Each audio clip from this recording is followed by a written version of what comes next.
7 signs. You are a Heyoka, the most powerful empath. If you've ever made someone uncomfortable just by staying calm and looking them in the eyes, this is for you, because some empaths don't soothe the room. They expose it. They don't absorb the lie. They interrupt it. Quick clarity before we go on. Online, Heyoka empath is used as a modern label for a truth-mirroring, pattern-reading empath. I'm using it in that common online sense today. Now listen, because this is not a compliment, and it's not a curse. It's a profile. And if it's you, it explains why certain people instantly feel safe around you, and why certain people instantly feel threatened. I'm going to give you 7 signs. But sign number 4 is the one that explains why people suddenly call you cold after you've spent years being the one who cared the most. And near the end, I'll give you one action step that tells you whether this power is healthy discernment or just your nervous system stuck in survival mode. Sign 1. Your presence changes people's behavior before you even speak. You walk into a room and someone who was loud becomes quieter. Someone who was confident becomes careful. Someone who was charming starts watching your face like they're trying to read the result of a test. That's not mystical. That's your attention. Your attention doesn't feel casual. It feels like it sees through layers. Most people are used to being mirrored with politeness. They are not used to being mirrored with accuracy, and accuracy makes masks feel heavy. If you've noticed that people edit themselves around you, this is why. Sign 2. You break tension with truth instead of comfort. A lot of empaths soothe, they smooth. They try to keep things pleasant, but you feel a pull to name what's real, not to start drama, to stop the pretending. You notice the sideways comment, the smile that's sharp, and the joke that's actually a warning, the silence that's actually punishment, the I'm fine that clearly isn't fine, and you can't unsee it. Sometimes you say the sentence nobody else is willing to say. Sometimes you ask the question that makes the room go quiet. Sometimes you do it with humor, not to entertain, but to pop the balloon of denial. This is why some people call you intense. It's not your volume, it's your honesty. Sign 3. People confess to you without meaning to. You've had this happen. Someone tells you a simple story, then accidentally reveals the real motive. Or they overshare and later say, I don't know why I told you that. That's a pattern. Because your nervous system communicates, I can handle what's real. Healthy people feel relieved around that. They feel seen. Unhealthy people feel exposed around that. They feel watched. So either way, your presence pulls things out of hiding. Here's the danger inside this sign. Many people will try to make you their emotional home. They'll vent. They'll unload. They'll confess. They'll attach. And if you're not careful, you'll mistake that for intimacy. But confession is not connection. Sometimes it's just dumping. Your power becomes a burden the moment you confuse I can hold this with I must carry this. Sign 4.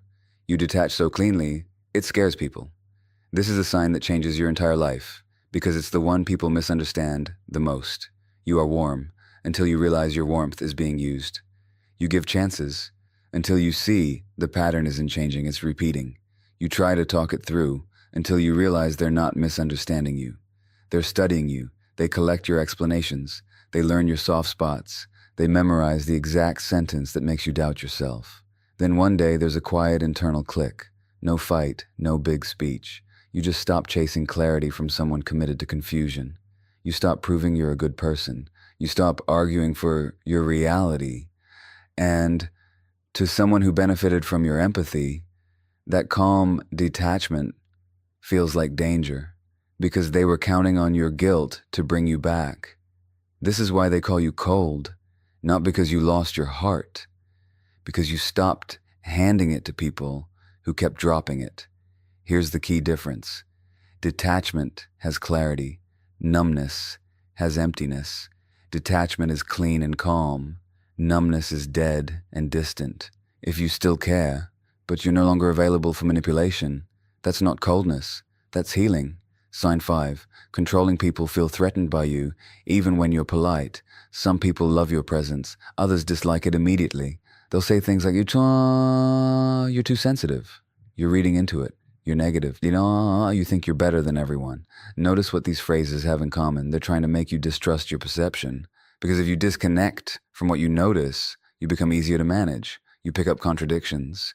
You sense when someone's story doesn't match their behavior. You feel false warmth. You can tell when an apology is a reset instead of repair. And for anyone who survives on image management, you are inconvenient. You don't even have to accuse them. Your calm attention is enough. Sign 6. You stop rescuing people the moment you see the pattern. Early on, many empaths rescue automatically. They fix, they soothe, they overfunction. They carry the emotional weight for everyone. But this kind of empath reaches a point where rescue starts to feel like self-betrayal. So you change the rule. You'll listen, but you won't absorb. You'll care, but you won't chase. You'll support, but you won't enable. And here's what happens next. People who loved you for your kindness will still love you because your kindness remains. People who loved you for your compliance will call you selfish because the compliance is gone.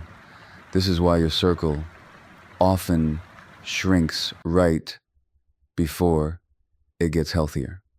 You didn't become mean. You became less available for dysfunction. Sign 7, your sensitivity becomes leadership when you heal. This is what powerful actually means. Power is not intensity. Power is stability. It's the ability to feel the room without becoming the room. It's the ability to speak truth without needing to win. It's the ability to set boundaries without a lecture. It's compassion with a backbone. When you're unhealed, your sensitivity can make you anxious, drained, reactive, or lonely. When you're healed, your sensitivity becomes precise. You can spot danger without panicking. You can see pain without trying to fix it. You can sense manipulation without needing to expose it dramatically. You can just adjust your access and move on. Now here's the mid-video truth I promised, because this is where people get trapped. A lot of people call themselves powerful empaths when what they really mean is, I'm hypervigilant. They confuse nervous system survival with spiritual identity. So here is your one clear action step. Use this for the next 7 days. It's fast, but it's a game changer. When you sense something off in someone, do this before you speak or act. Ask yourself, is this clean knowing or urgent bracing? Clean knowing feels calm. You can wait. You can observe. You don't feel the need to fix, chase, or prove anything. Urgent bracing feels tense. Your mind starts scripting. Your body tightens.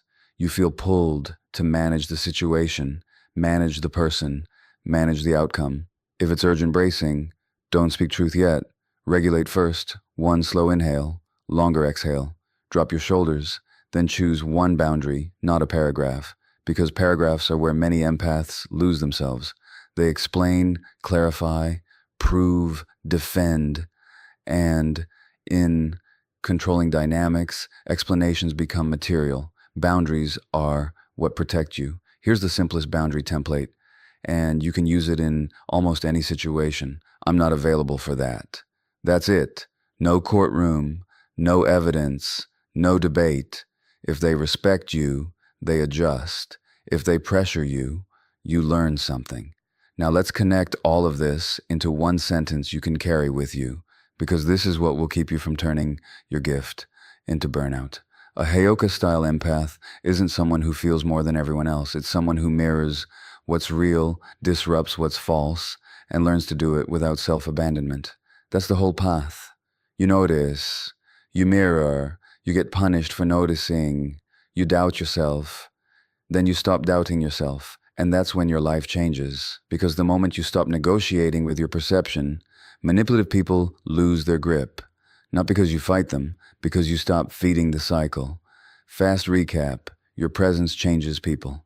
You break tension with truth. People confess around you.